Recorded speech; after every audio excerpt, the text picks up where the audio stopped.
বেশ কিছুদিন হয়ে গেল আপনাদের সঙ্গে কোনো ভালো চিকেনের রেসিপি শেয়ার করা হয়নি। আর অনেক বন্ধুদের কাছ থেকে রিকোয়েস্টও আসছিল চিকেনের খুব ভালো একটা রেসিপি দেওয়ার জন্য। তাই আজকে ঠিক করলাম একটা অসাধারণ স্বাদের চিকেনের রেসিপি আপনাদের সঙ্গে শেয়ার করব। নমস্কার বন্ধুরা, রসনালয়ে আপনাদের অনেক স্বাগত। আজ আমি আপনাদের সঙ্গে শেয়ার করব ভুনা চিকেনের রেসিপি। তো চলুন শুরু করি। আমি এখানে ভুনা চিকেনের জন্য একদম মিডিয়াম সাইজ করে কেটে নেওয়া 1 কিলো চিকেন নিয়েছি। এর মধ্যে কিন্তু কোনো অন্যরকমভাবে কাটা কিছু নেই, একদম সাধারণভাবে কাটা চিকেনের টুকরো ধুয়ে পরিষ্কার করে নিয়ে ছোট চামচের 1 চামচ লবণ আর ছোট চামচের 1 চামচ হলুদ গুঁড়ো, সাথে চা চামচের 2 চামচ রান্নার তেল এই আমি দিয়ে দেব। আমি এখানে সানফ্লাওয়ার অয়েলে রান্নাটা করছি, তাই সানফ্লাওয়ার অয়েলই আমি 2 চা চামচ দিয়ে দিলাম। আপনারা যদি সর্ষের তেলে রান্না করেন তো অবশ্যই সর্ষের তেলও এখানে দিয়ে দেবেন। তারপর প্রত্যেকটা উপকরণ একসঙ্গে খুব ভালোভাবে চিকেনটার গায়ে মাখিয়ে নিতে হবে। এমনভাবে মাখাবেন যেন কোনো কিছু যেন বাদ না যায়, যেন এই লবণ, হলুদ আর তেলটা একসাথে চিকেনের গায়ে খুব ভালোভাবে লেগে যায়। এরপর চিকেনটাকে খুব ভালোভাবে মাখিয়ে নিয়ে আমি কিন্তু আধ ঘন্টা রেস্টে রেখেছিলাম। আর আপনারা যদি হাতে কম সময় থাকে 15 মিনিটও রাখতে পারেন। তারপর আমি সরাসরি চলে গেলাম কড়াইয়ে। প্রথমেই আমি কিন্তু এখানে বেশি করে একটু তেল দিয়ে দিলাম। এখানে 250 ml তেল আছে, কারণ চিকেনটাকে আমার খুব ভালো করে ভাজতে হবে। আপনারা রান্নার প্রথমেই কিন্তু তেলটা একটু বেশি দেবেন, পরে প্রয়োজন না হলে তুলে নেবেন। তারপর চিকেনটা কিন্তু সবটা একসঙ্গে দেবেন না, তাতে কিন্তু ভাজাটা ভালো হবে না। আমি এখানে হাফটা প্রথমে দিলাম, আর ঠিক এইভাবে যখন লালচে রং হলো উল্টে উল্টে একটা একটা করে উল্টে দিয়ে ভাজতে হবে। আপনারা কিন্তু এই স্টেপটাতে কোনো রকম কোনো তাড়াহুড়ো করবেন না। রান্নার এই প্রথম ধাপটা যদি ঠিকঠাক হয় তাহলে এই ভুনা চিকেনের রেসিপিটা কিন্তু দুর্দান্ত খেতে হবে। ঠিক এইভাবে হালকা করে প্রত্যেকটা ভেজে নেবেন, আর এইভাবে একটা একটা করেই কিন্তু তুলে নিতে হবে। এখানে কোনো একসঙ্গে নেড়ে ঘেটে ভাজা বা একসঙ্গে তোলা যাবে না। এইভাবে যখন লালচে রং ধরবে, আর যদি সব চিকেনটা একসঙ্গে দিয়ে দেন তাহলে কিন্তু ভাজাটাও খুব ভালোভাবে হবে না। কোনোটা লালচে হবে, কোনোটা হবে না। তাই জন্য হাফ হাফ করে ভাজলে ঠিক হবে। আমার চিকেনের পরিমাণ অনুযায়ী আমি কিন্তু দুভাগে ভাজলাম। এবার বাকি চিকেনটাও আমি ঠিক এইভাবেই ভেজে নেব। আপনারা আপনাদের চিকেনের পরিমাণ অনুযায়ী কম বেশি করে অল্প অল্প করে ভাজবেন। মোট কথা হলো ভাজাটা ঠিকঠাক হতে হবে। এবার প্রত্যেকটা চিকেন আমি ঠিক এইভাবে আবারও তুলে নেব। তারপর বাকি তেলের মধ্যে কিন্তু আমি রান্নাটা করব। তো আমার তেল খুব বেশি বাঁচেনি, আমি ওই তেলেই রান্নাটা করলাম। দুটো তেজপাতা, গোলমরিচ, এলাচ, লবঙ্গ আর দারচিনি এই আমি ফোড়ন দিয়ে দিলাম। আমি যা যা মশলা এখানে বলবো সবটাই আমার 1 কেজি চিকেনের জন্য। আপনারা যদি চিকেনের কম বেশি করবেন তো মশলাটাও সেইভাবে কমা বাড়া করিয়ে নেবেন। আমি এখানে এবার 4টে মিডিয়াম সাইজের পেঁয়াজকে খুব পাতলা করে কেটে তেলের মধ্যে দিয়ে দিলাম। একটু হালকা লালচে করে ভেজে নেব।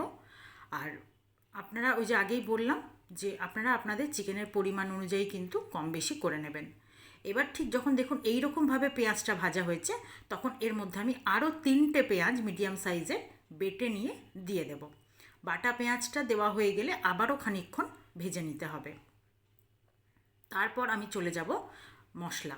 এবার আমি এর মধ্যে দিয়ে দেব আদা বাটা। আমি এখানে 1 টেবিল চামচ আদা বাটা দেব, আর দিয়ে দেব 1 টেবিল চামচই রসুন বাটা। রসুন বাটাটাও দেওয়া হয়ে যাবে। তারপর আমি এখানে কিন্তু ঝালের জন্য কাঁচা লঙ্কা ব্যবহার করছি। আপনারা কিন্তু গুঁড়ো লঙ্কা দিয়েও রান্নাটা করতে পারেন। এবার আমি 1 টেবিল চামচ কাঁচা লঙ্কা বাটা দিয়ে দিলাম। সবকটা দেওয়ার পর আবারও খুব ভালোভাবে পেঁয়াজের সঙ্গে ভাজতে থাকবো, যেন পেঁয়াজ যেটা বাটা পরে দিয়েছি সেটার সঙ্গে মশলাগুলো ভালোভাবে ভাজা হয়। এবার আমি আর একটা জায়গায় মশলার পেস্ট রেডি করে নেব। 1 টেবিল চামচ জিরে গুঁড়ো, 1 টেবিল চামচ ধনে গুঁড়ো, 1 টেবিল চামচ কাশ্মীরি লঙ্কা গুঁড়ো, আর ছোটো চামচের 1 চামচ হলুদ গুঁড়ো। তিনটে একসঙ্গে দিয়ে আমি এখানে অল্প জল দিয়ে একটা গুলে পেস্ট রেডি করে নেব।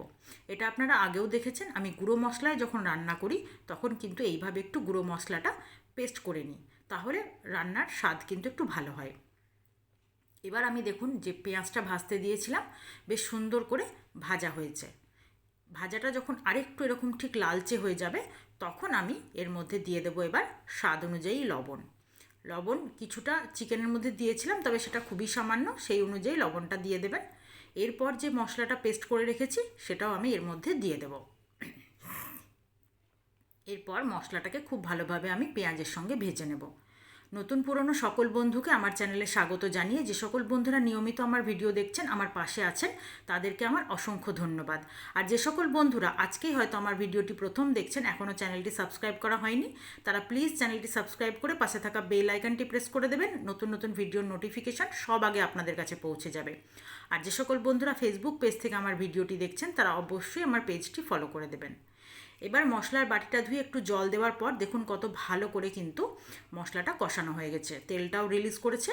তারপর আমি এর মধ্যে ভেজে রাখা চিকেনের টুকরোগুলো সব দিয়ে দেব। আস্তে আস্তে খুব ভালো করে মশলার সঙ্গে মিশিয়ে নেব। এই অবস্থায় আপনাদেরকে কিন্তু দেখুন আমার রান্নাটার মধ্যে কিন্তু কোনো অন্যরকম কিচ্ছু নেই, খুব সাধারণভাবে রান্না, কিন্তু প্রত্যেকটা মশলাও খুব সাধারণ ঘরে থাকা।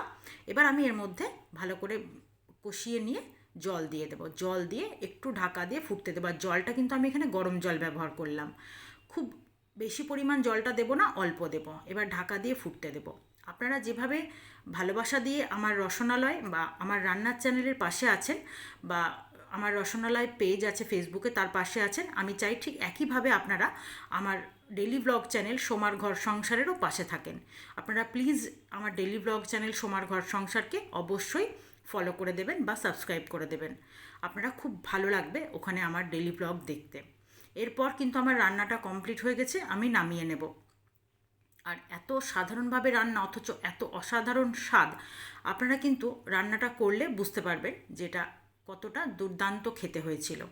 আর আপনারা আশা করি দেখেও বুঝতে পারছেন। আজ এই পর্যন্তই, ধন্যবাদ।